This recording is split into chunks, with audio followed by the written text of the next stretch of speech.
Pourquoi la souffrance? Il n'y a pas de bonne raison de souffrir. Oui, ça fait plein de monde.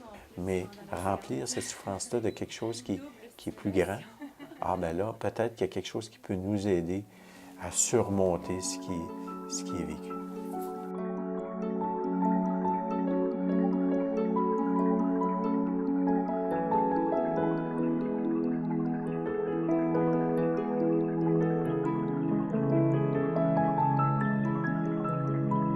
Un ISS, c'est un intervenant en soins spirituels.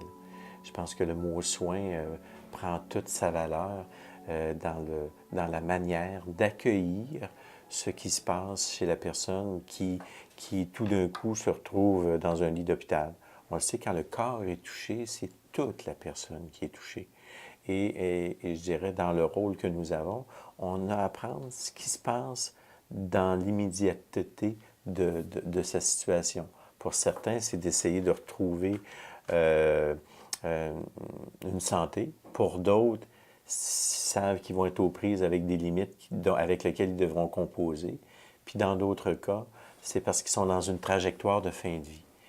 À chaque fois, ça demande écoute, ça demande d'être présent, d'identifier les différents besoins spirituels, parce que c'est là notre spécifique, pour chaque personne qu'on rencontre. Puis, ce qui est important, c'est que ça se fait en collaboration avec toute une équipe. Au fond, on fait partie d'une équipe multidisciplinaire. Je m'explique. On est vraiment en lien avec le médecin, l'ergo, la physio, l'infirmière. C'est un travail de collaboration.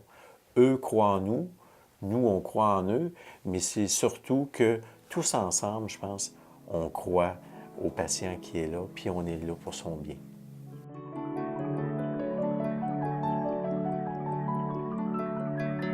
Il y a comme 3 rôles qu'on a. Le premier, c'est celui de l'accompagnement, un accompagnement adapté. Le deuxième, c'est celui du soutien. Parce qu'au fond, le soutien, quand la personne, moralement, là, elle vit une situation difficile, ce soutien-là est important. Puis le troisième, c'est en rapport avec les demandes que les gens peuvent avoir d'apaisement, puis qui se fait souvent soit par un temps de méditation, un temps de prière, ou même, quand c'est des familles qui nous demandent, un rituel qui va être adapté à leurs croyances.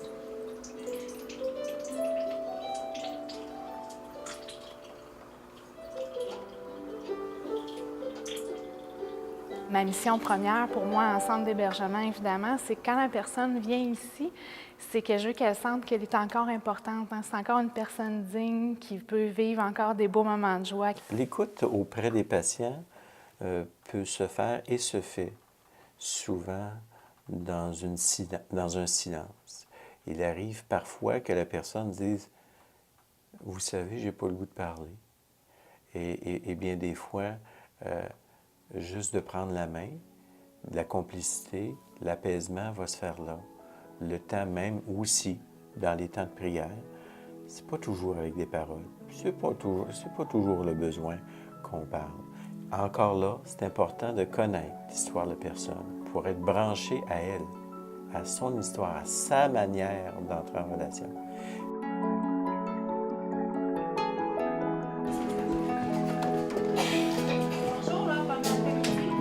Si un résident a besoin de nous rencontrer, il peut nous le mentionner lorsqu'il nous voit sur l'unité de soins. Mais si lui-même n'est pas capable de le dire, la famille peut en faire la demande à l'infirmière ou aux membres du personnel qui, à ce moment-là, va nous contacter et on va se rendre voir soit la famille ou le résident qui aura besoin de nous voir. Il y a aussi des accompagnements qui sont demandés par le personnel soignant. Donc, le personnel soignant va se douter que la personne vit un moment soit d'angoisse, d'inquiétude, de tristesse ou un deuil à vivre.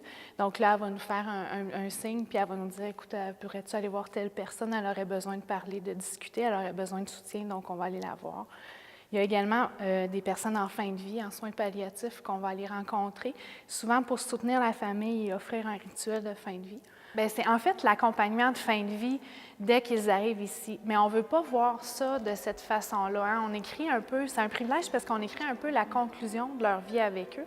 Donc, oui, on vit leur fin de vie, on vit des beaux moments d'émerveillement, mais la personne n'est pas nécessairement consciente, due à sa maladie, qu'elle est en fin de vie. Donc, on n'aborde pas, à moins qu'elle nous parle de la mort ou tout ça, là, on va aborder avec elle ce sujet-là. Est-ce qu'elle a peur? On va aller travailler sur ses angoisses. Est-ce qu'elle a hâte? Bien, on va regarder pourquoi elle a hâte aussi. Hein, ça se peut, des fois. Aller retrouver quelqu'un qui est décédé, qu'elle aimait beaucoup. C'est quoi pour elle la mort? Des fois, c'est au niveau de la foi aussi. Hein. Écoute, on se fait dire par le Christ que c'est beau. Donc, des fois, les gens vont dire « Ah bien, j'ai hâte d'aller goûter à ça ».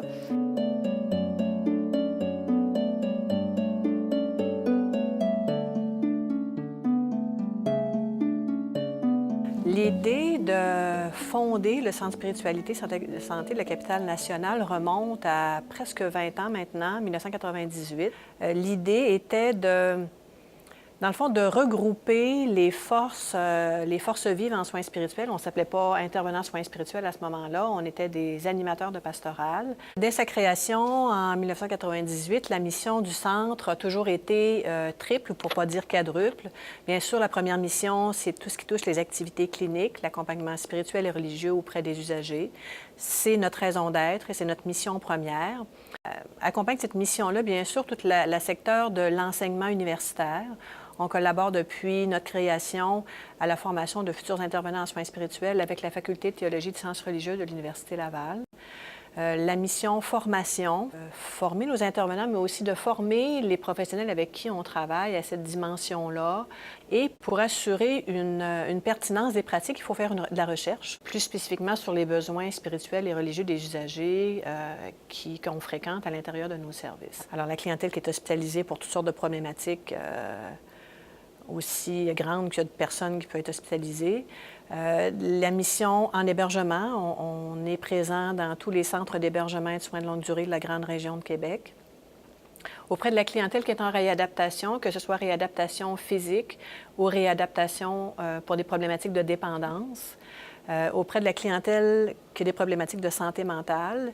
Et on accompagne aussi les personnes qui font partie du programme de soins palliatifs à domicile, c'est-à-dire qu'on accompagne des gens en soins palliatifs et en fin de vie qui sont encore à domicile et qui désirent avoir un accompagnement spirituel et religieux en cours de maladie.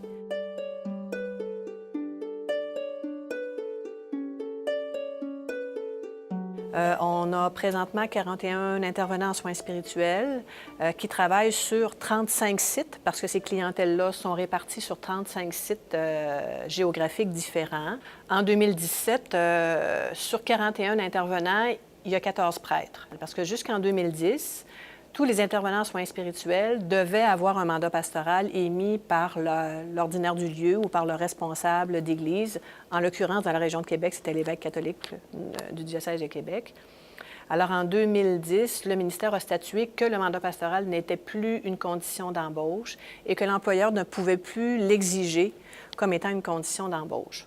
Plusieurs intervenants en soins spirituels ont désiré conserver un lien avec l'Église parce que c'était pour eux quelque chose de signifiant. Alors, ils font une démarche individuelle. Moi-même, je suis encore mandatée par l'évêque parce que c'était pour moi quelque chose d'important. Et bien sûr, il faut qu'on continue à répondre aux besoins spirituels et religieux des usagers pour lesquels la dimension chrétienne, pour dire de quoi, et catholique en l'occurrence, demeure importante. On offre l'Eucharistie 1 à 2 fois par semaine. Puis il y a aussi des ministres de la communion qui viennent donner la communion à des patients qui ne peuvent pas participer à ces célébrations eucharistiques-là. Il y a aussi des célébrations communautaires de l'onction des malades qu'on offre pour tout le centre, donc 1 fois par année à 2 fois, dépendamment des centres. On offre cette participation-là de recevoir l'onction des malades avec un prêtre. Il y a aussi tout, on arrive dans le temps pascal, donc il y a tout aussi l'aspect Semaine sainte, chemin de croix, lecture de la parole de Dieu, le dimanche des rameaux, la messe de Pâques, il y a aussi Noël qu'on souligne. Donc, on suit un peu le calendrier liturgique, le mois de Marie à mai. Donc, dépendamment de l'intervenant et les goûts et les intérêts aussi des gens qui sont dans le centre d'hébergement, des demandes. Donc, on va suivre ça. Bonjour, Madame Fizette. Ça va bien? Oui. Alors, c'est sûr que la pertinence de l'accompagnement spirituel en milieu de santé vient du fait que l'être humain, c'est pas juste un corps. C'est bien sûr un corps et bien sûr, on s'occupe du corps quand on accueille quelqu'un dans le réseau de la santé, mais c'est quelqu'un qui a aussi une âme, plus la dimension psychosociale et un esprit, où là, la dimension spirituelle entre en ligne de compte.